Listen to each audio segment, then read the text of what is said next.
Brains GS में आपका स्वागत है।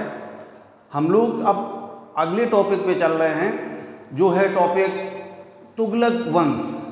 आपने गुलाम वंश पढ़ा। दिल्ली सल्तनत में दो वंश आप कंप्लीट हो चुके हैं, गुलाम वंश और खिलजी वंश। हम लोग अब पहुंच चुके हैं तुगलक वंश पे।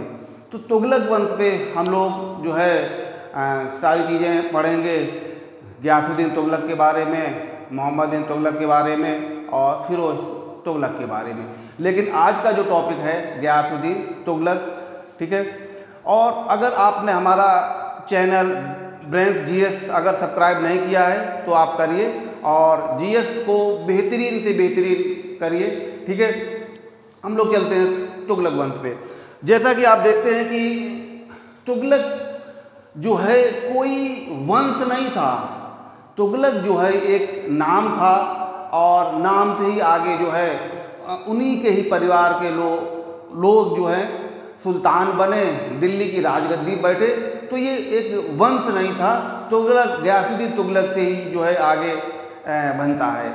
ये जो तुगलक लोग हैं ये तुर्किस्तान और सिंध प्रांत के बीच में रहने वाले जो है लोग थे। और जो है आप देखेंगे कि जलालुद्दीन खिलजी के दौरान जो है ये दिल्ली की आर्मी में जो है भर्ती हुए थे। दिल्ली मतलब आए, ठीक है। और जो है जैसे ही खिलजियों का पतन स्टार्ट हुआ तो जो है तुगलक जो है धीरे धीरे वहाँ राजगद्दी के हकदार बने और गियासुद्दीन तुगलक राजगद्दी पे पहुँचा। तो इसमें जो है देखेंगे कि इसने जो अपनी आर्मी गठित की थी वो आर्मी मिक्सअप थी। उसमें तुर्क लोग भी थे, उसमें राजपूत भी थे, उसमें मेवाती भी थे, ठीक है। अलग अलग नस्ल के लोग इन्वॉल्वमेंट थे। अब जैसे ही गियासुद्दीन तुगलक दिल्ली की राजगद्दी पे बैठा तो उसने एक उपाधि धारण की थी, गाजी। गाजी की उपाधि धारण करने वाला दिल्ली सल्तनत का पहला सुल्तान था। कौन? गियासुद्दीन तुगलक। आगे आप देखेंगे कि मुगलों में गाजी की उपाधि धारण करने वाला पहला बादशाह कौन था? तो वो बाबर था। यहाँ पे दिल्ली सल्तनत की अगर बात होगी कि गाजी की उपाधि धारण करने वाला कौन था, तो ये गाजी, जिसका जो पूरा नाम आप देखेंगे गाजी बेग तुगलक था, गाजी बेग तुगलक।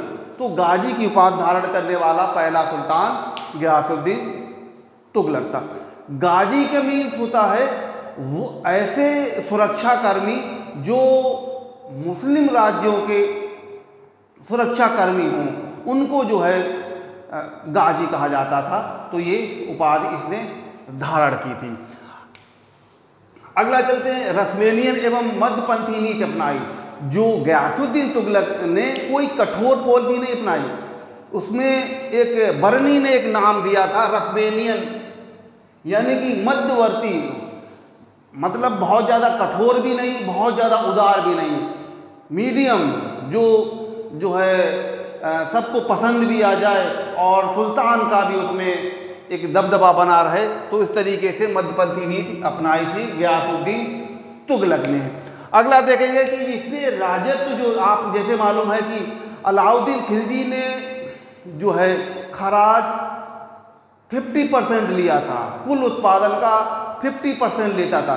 इसने घटा के जो है कर दिया 1/10, 1/11%। तो कोई अलाउद्दीन खिलजी की जो पॉलिसी थी वो थोड़ी सी कठोर थी, लोगों को उतनी सूट नहीं करती थी। तो इसलिए ये जो तुगलक जो है गियासुद्दीन तुगलक, ये थोड़ा लिबरल था, उदारवादी था। इसकी पॉलिसियाँ दूसरों के पसंद पे आधारित थी, इसलिए जो है इसने टैक्स 1/10, 1/11% लिया। इसके समय में देखेंगे तो डाक व्यवस्था श्रेष्ठ थी। डाक वगैरह जो है एक जगह से दूसरे जगह पे पहुंचाने का कार्यक्रम, मैसेज वगैरह, इंफॉर्मेशन, गुप्तचरी के भी काम जो है उससे हो जाते थे। तो डाक व्यवस्था जो है इसने काफ़ी डेवलप कर रखी थी। दूसरा, संभवतः दिल्ली सल्तनत में नहरों की जो शुरुआत है वो गियासुद्दीन तुगलक ने ही की थी। हालांकि उसके पहले भी आप देखेंगे मौर्य के समय में, प्राचीन समय में नहरें वगैरह का जिक्र मिलता है। उसके पहले अगर आप देखेंगे कि इंडस वैली में तो मोहनजोदड़ो में नहरों के साथ मिले हैं। लेकिन मध्यकालीन भारत में आने की दिल्ली सल्तनत की अगर बात हो कि नहरें बनाना किसने स्टार्ट किया था, तो वो सिंचाई वगैरह के लिए तो गियासुद्दीन तुगलक ने नहरों का निर्माण स्टार्ट किया था। अगला पॉइंट है कि इसने अलाउद्दीन खिलजी ने जो अमीरों से गिफ्ट, दान, उपहार के रूप में जो भी ज़मीनें दी गई थी वो छीन ली थी, उसको खालसा भूमि में तब्दील कर दिया था। और सबसे ज़्यादा जो खालसा भूमि थी वो उसी के ही समय में थी, उसी के ही पास थी। तो जब ये सुल्तान बना तो इसने उन अमीरों की जो भूमि जो अलाउद्दीन खिलजी के दौरान छीनी गई थी वो वापस कर दी। अमीरों के प्रति जो है ये लिबरल रहा है। ठीक है। अगला, इसने मंगोलों के आक्रमण का कड़ा मुकाबला किया और करीब करीब मंगोलों ने इसके दौरान 29 आक्रमण किए थे। तो किसी आक्रमण को इसने कामयाब नहीं होने दिया। तो इसकी पॉलिसी जो है मंगोलों के प्रति जो है काफ़ी अच्छी रही है। मंगोलों ने के आक्रमण को इसने निष्प्रभावी किया। अगला, इसने जो है एक दिल्ली के समीप एक तुगलकाबाद नगर बसाया, एक ऊंची पहाड़ियों पे, और वहीं पे एक किला भी निर्मित, तुगलकाबाद का किला पहाड़ियों के ऊपर निर्मित किया हुआ है। उसी किले को जो है 56 कोट का किला कहा जाता है। ये जो किला है तुगलकों का, यानी कि गियासुद्दीन तुगलक का जो किला है ये रोमन शैली में है। दिल्ली में आप देखेंगे तुगलकाबाद है, वहाँ पे आपको अभी भी उसकी दीवारें खंडर के रूप में आपको दिखाई पड़ जाएंगी। ठीक है। ये जो है, वैसे तो आपको मालूम ही है कि तुगलक वंश का संस्थापक तो ये है ही, लेकिन इसके दौरान जो है निजामुद्दीन औलिया से इसने कई बार प्रयास किया।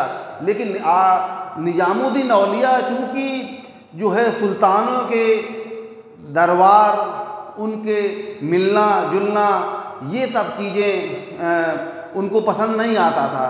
तो ये सुल्तानों से निजामुद्दीन औलिया नहीं मिलते थे। गियासुद्दीन तुगलक, उसके पहले जो है अलाउद्दीन खिलजी ने भी कोशिश की, निजामुद्दीन औलिया नहीं मिले। जब भी एक दो बार मिलने के लिए मैसेज भेजा जब अलाउद्दीन खिलजी ने, तो निजामुद्दीन औलिया ने सुल्तान का जो मैसेज का दिया कि नहीं हम मिलना नहीं चाहते, तो अलाउद्दीन खिलजी उनके पास भी मिलने गया।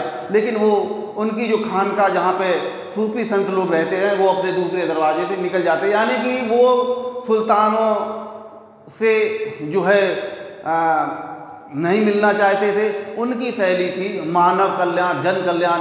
उनको ऐसा लगता था कि जो सुल्तान हैं वो अच्छे कार्य भी करते हैं, बुरे कार्य भी करते हैं। तो निजामुद्दीन औलिया यानी कि सूफी संतों का ऐसे सुल्तानों से मिलना जुलना जो है, अगर मिलेंगे तो उनकी भी कैटेगरी में शामिल हो जाएंगे। उनका जो जन कल्याण, मानव कल्याण है, चाहे किसी भी धर्म संप्रदाय, जाति या क्षेत्र विशेष का हो, उन सब के लिए वो है तैयार रहते थे उनकी मदद हेल्प के लिए। इसलिए उन्होंने उनका जो है मैसेज ठुकरा दिया और मुलाकात नहीं की। यही चीज़ें जो है गियासुद्दीन तुगलक जब सुल्तान बना तो निजामुद्दीन औलिया से बहुत प्रयास किया भेंट वगैरह के लिए।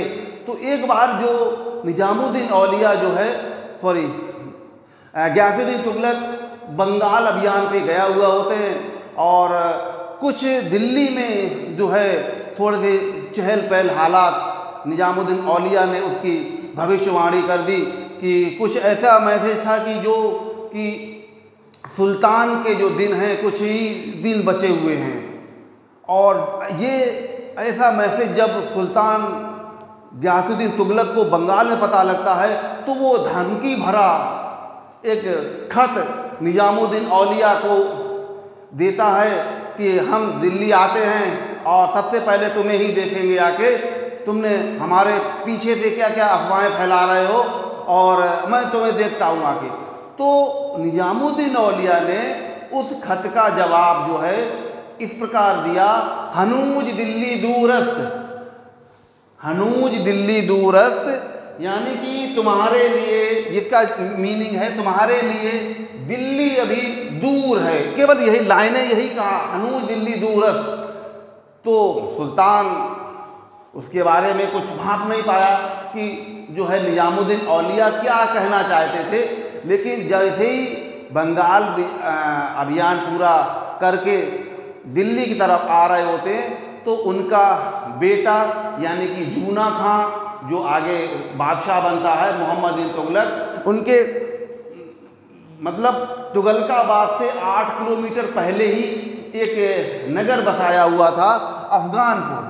उस अफगानपुर में उसने मतलब जूना खां ने, इसके बेटे ने एक लकड़ी का भव्य महल बनवाया था और सुल्तान को कहा था कि हम आपका, यानी कि गियासुद्दीन तुगलक को मैसेज भिजवाया कि हम आपका उसी महल में स्वागत करना चाहते हैं जो कि लकड़ी का बना हुआ था। और जैसे ही गियासुद्दीन तुगलक अंदर घुसा गया, क्या वहाँ पे क्या ऐसी टेक्निक थी कि निजामुद्दीन औलिया की भविष्यवाणी सही हुई और गियासुद्दीन तुगलक उसी लकड़ी के महल में दब के मृत हुआ। तब समझ में आया कि निजामुद्दीन औलिया ने यही कहा था, तुम्हारे लिए दिल्ली दूर है, अर्थात दिल्ली आप पहुंच भी नहीं पाओगे। और जैसा कि निजामुद्दीन औलिया ने भविष्यवाणी की थी कि दिल्ली से पहले ही तुम्हारा काम तमाम हो जाएगा, तो उसके बेटे ने ही उसका काम तमाम कर दिया। अर्थात लकड़ी के किले में अफगानपुर में गियासुद्दीन तुगलक दब के मर गया। तो यही कहने का मतलब था, हनी दिल्ली दूरत, अर्थात दिल्ली अभी तुम्हारे लिए दूर है। और जैसा कि निजामुद्दीन औलिया ने मरने की जो भविष्यवाणी थी वो उनकी सत्य साबित हुई। और दिल्ली का अगला जो सुल्तान बनता है यही मोहम्मद बिन तुगलक, यानी कि जूना खां का जब राज तिलक होता है तो जो है मोहम्मद बिन तुगलक के नाम से दिल्ली की राजगद्दी पे उत्तराधिकारी के रूप में बैठता है। तो ये लकड़ी के महल पे कुछ इतिहासकार नहीं मानते, कुछ मानते हैं, लेकिन एक कहानी के रूप में है कि उसी के पुत्र ने ही ऐसा जानबूझ के किया था। तो ये चर्चा का विषय है, अर्थात वो वहाँ पे उसकी डेथ हो गई थी। ठीक है, हम लोग अब आगे की जो स्टोरी है नेक्स्ट वीडियो में स्टार्ट करेंगे। अगर आपने और कोई भी जीएस से संबंधित आप तैयारी कर रहे हैं और जीएस आपको समझ में नहीं आती है, कैसे पढ़ें, कहाँ से पढ़ें, फैक्ट बहुत हैं हिस्ट्री में, तथ्य बहुत हैं, उसको कैसे समझें, और अगर आपको कोई प्रॉब्लम हो रही है तो आप हमें कांटेक्ट कर सकते हैं या हमारे वीडियो लगातार आप देख के उसका लाभ उठा सकते हैं। अगर हमारे चैनल के साथ जुड़कर अगर आपने अपनी जीएस बहुत अच्छी नहीं की तो सब बेकार है। मेरी जो मेहनत है, जो भी हमारे साथ जुड़े हुए हैं, तो बहुत सारे ऐसे बच्चे हैं जो जिनको कभी भी जीएस समझ में नहीं आई, खासकर हिस्ट्री बिल्कुल समझ में नहीं आई है, और हमारे साथ जुड़ने के बाद उन्होंने सिस्टमेटिक जो क्लास ली तो उनके जो हिस्ट्री है चुटकियों में हो गई, समझ में आ गई। अर्थात जो जिस स्टडी के लिए वो लगे हुए थे उनके लिए जो है मार्गदर्शन, मेरा मार्गदर्शन जो है आसान हुआ, और उन्होंने जो है जो भी टॉपिक उनके अनकम्प्लीट हो रहे थे, समझ में नहीं आ रहे थे, उन्होंने कंप्लीट किया हुआ और लगे हुए, कुछ उसमें सिलेक्ट हुए, कुछ लगातार प्रयास कर रहे हैं। ठीक है, मिलते हैं हम लोग नेक्स्ट वीडियो में। ओके।